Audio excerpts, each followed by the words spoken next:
Russian allies are turning against Putin's regime. China, India and Turkey have reduced their oil supplies from Russia. President Trump says that U.S. sanctions hit Russia hard.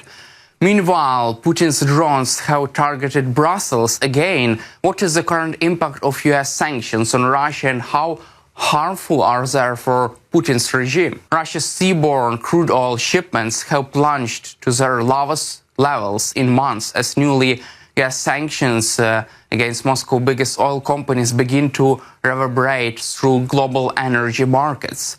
According to vessel tracking data compiled by Bloomberg, the 4-week average of Russian crude exports fell to 3.5 million barrels per day through November 2nd, a decline of nearly 190,000 barrels per day compared with the previous 4-week period ending on October 26. It marks the steepest drop in exports since January 2024.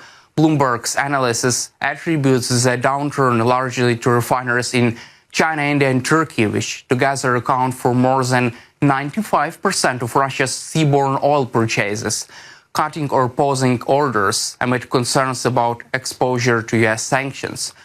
Trump administration last month targeted Rosneft and Lukoil, Russia's two biggest oil companies, in a sweeping sanctions package aimed at curbing Moscow's wartime revenues. Although tankers continue to load crude at Russian ports, refineries are hesitant to receive those cargoes. As a result, the amount of Russian oil sitting at sea without a final destination has climbed sharply. Bloomberg estimates that more than 380 million barrels of Russian crude oil are now on the water, an increase of about 27 million barrels, or 8% since early September. Quote, the crude is being produced and shipped, but it's not being accepted as readily, a senior energy analyst told Bloomberg, describing a build-up of floating storage that could signal both logistical strain and buyers' reluctance.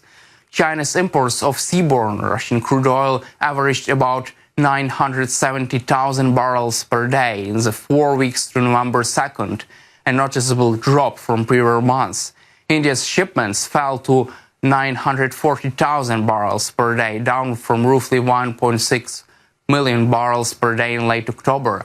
Turkey's intake slipped into around 320,000 barrels per day over the same period. Bloomberg reports that many refineries in these countries have paused or delayed cargoes that might involve sanctions Russian firms, even when the crude itself is not directly targeted.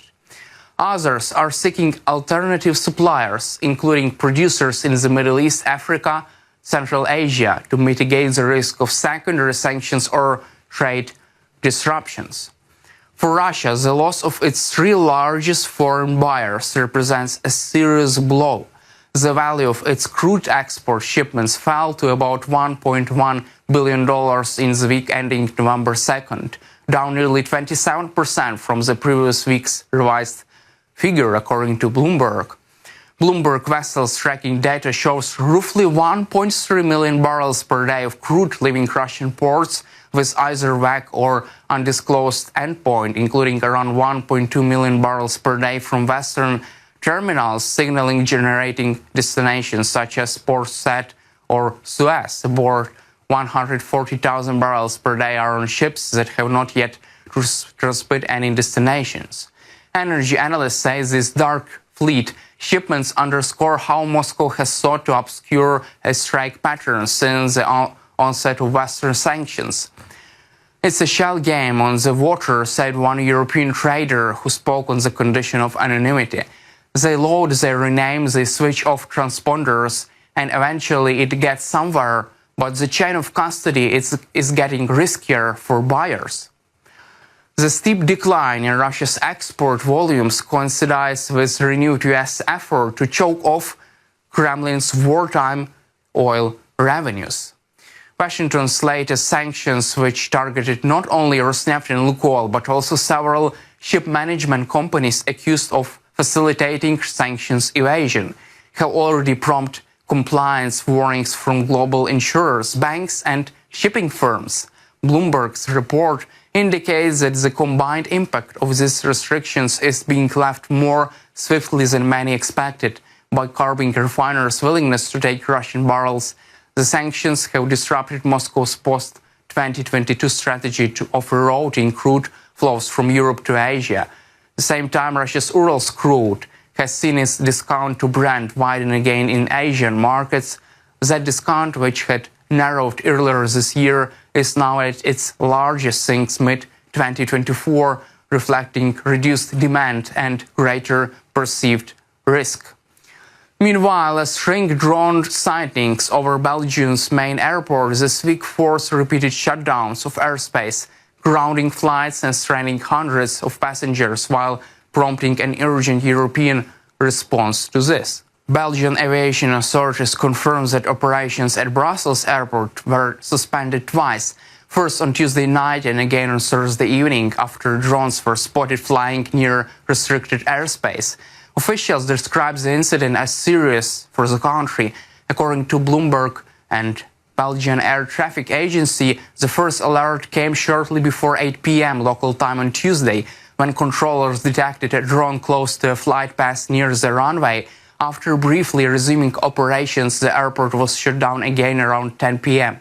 following a second sighting. Roughly 500 passengers were left stranded overnight as dozens of flights were cancelled or diverted to other airports, including Liège, Charleroi and Austin-Bruges. Airspace restrictions lasted into early Wednesday as officials worked to confirm that the skies were clear. 2 days later, on Thursday, a new wave of drones activity caused another halt in operations, this time for about 30 minutes. Flights were suspended around 7 p.m. and gradually resumed just before 10 p.m. local time, Brussels Airport said in a statement. The disruptions caused cascading delays across Belgium's aviation network. Incidents extended beyond civilian airspace. Belgian defense officials confirmed that drones were also spotted near Kleine Brugger Air Base and Florennes Air Base, both of which house sensitive military assets. Defense Minister Theo Franken described activity as potentially coordinated, warning that the incursions might have been designed to test or bypass Belgian anti-drone defenses. These are not ordinary hobbyists, he told reporters. We are talking this extremely serious. The country's National Security Council convened an emergency session on Thursday to discuss what Prime Minister Alexander De Croo called a clear threat to national security. The Interior Ministry said it was preparing a new legislation to require full registration of all civilian drones and to expand detection systems around airports and military sites. While officials have not attributed the activity to any specific actor, Belgian media have reported that security analysts are examining whether the incident could be linked to a foreign intelligence operation or hybrid warfare tactics. Similar drone sightings have been reported in recent months near airports and energy facilities in Germany, Denmark and Norway. By Friday morning, flights had resumed at Brussels airports through security restrictions.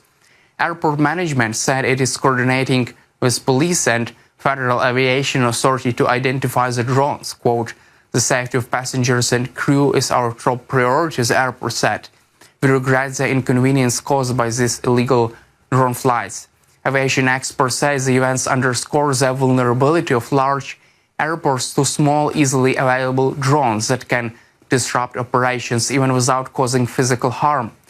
In recent months, air traffic near Frankfurt, Copenhagen and Oslo has been also halted over similar sightings.